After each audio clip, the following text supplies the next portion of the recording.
Hi there, hi everyone, welcome back to this week's assembly.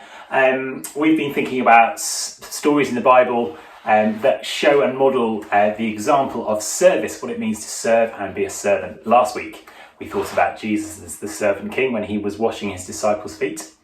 We've got another great story for you today. I've got my helper here with me, Jessica, who's going to light the candle as we begin our worship.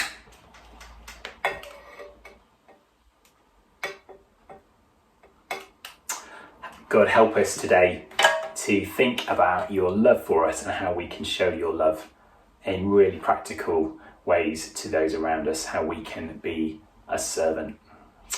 Okay, well, today's Bible story is in the Old Testament, and you can find it in the Old Testament book of Ruth. There's not very many Bible stories in the Old Testament that are particularly just about women, so this is a really great story. Ruth was the daughter-in-law of a woman called Naomi, and they lived as farmers, but they had some really bad, bad luck you might call it, or unfortunate things happened to them.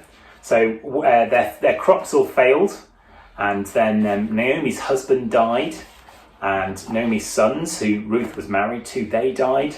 So then there was just Naomi, a widow, left, and her two daughters-in-law.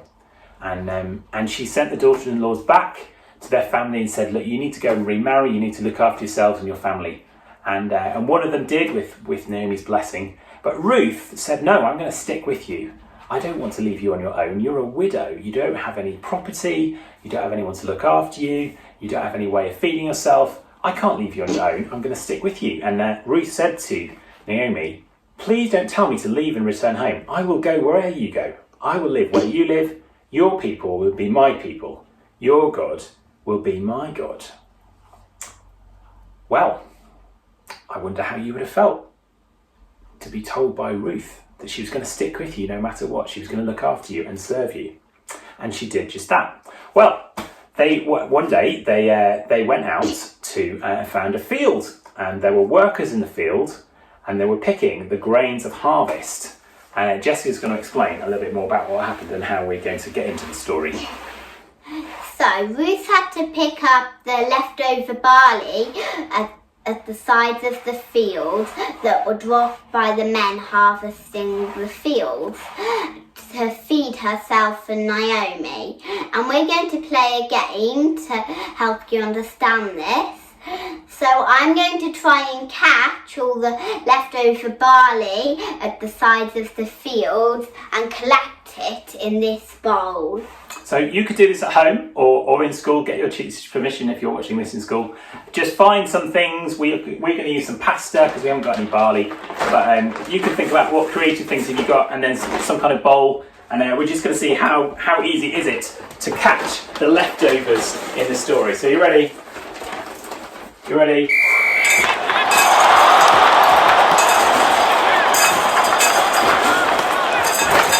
How do you think Bess was doing?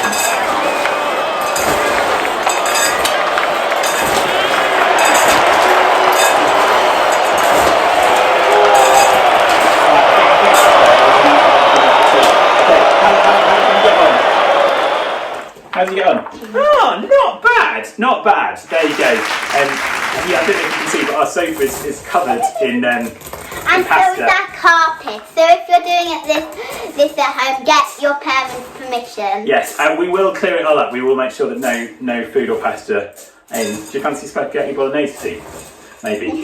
So there you go. So that gives you a little flavour of what Ruth did. She went to the fields and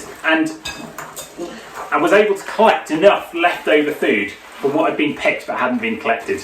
And later on, she met and found the owner of the field, who was a very rich man, who was part of God's family, called Boaz, and she ended up getting married to him. And then her and Naomi were then taken care of. Why is this an important story? Because one of Ruth's descendants, one of Ruth's children of children of children, turned out to be King David, who then would go on to be one of the descendants of Jesus. So Ruth, through her service and sticking with Naomi, God brought her back into the family and then gave her a really important role and heritage later on in God's plan. So I thought we could have a little think about, thanks Jessica, we could have a little think about who do we know at the moment who might be needing a bit of help, a little bit of support. So Jessica, why don't you come and we can have a little think. Who do we know who might be needing some help or support? What, any thoughts? Maybe grandparents who are on their own. Yeah, good idea, grandparents. So we try and FaceTime, kind of video call our grandparents a couple of times a week just to say hello, and they read stories to you and stuff. What about mums and dads that might be feeling a little bit stressed out perhaps by the homeschooling, a little bit like not quite sure how to do algebra and all that kind of thing? What could you do to help serve tired or frazzled parents? You could try and do most of your work by yourself and only ask for help if you really need it. Oh, I like that one. Yeah, it's good. It's good to be able to ask for help when you need it. But what do you call that? Independent learning? Yeah. Yes. So that's a good one. Or brothers and sisters, if they're feeling a little bit, perhaps they might be missing their friends. Maybe you're the best friend actually to your brother and sisters right now, and that might be a little bit hard sometimes. But sometimes you can serve, like you can think about how do you serve your brother? How do you help him? Just like Ruth served Naomi, even though it wasn't the most convenient thing for her to do, but she chose to do it. So maybe you can have a think where you are.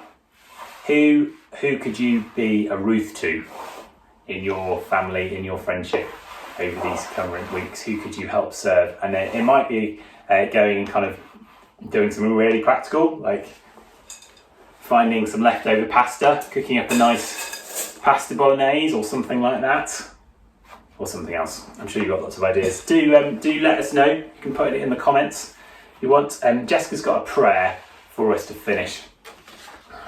Dear Lord God, thank you for the story of Ruth and her commitment to friendship and service to Naomi. Amen. Amen. And Lord, thank you that you call us to be servants to one another. Help us to find really simple ways of modelling your love to those around us. Amen.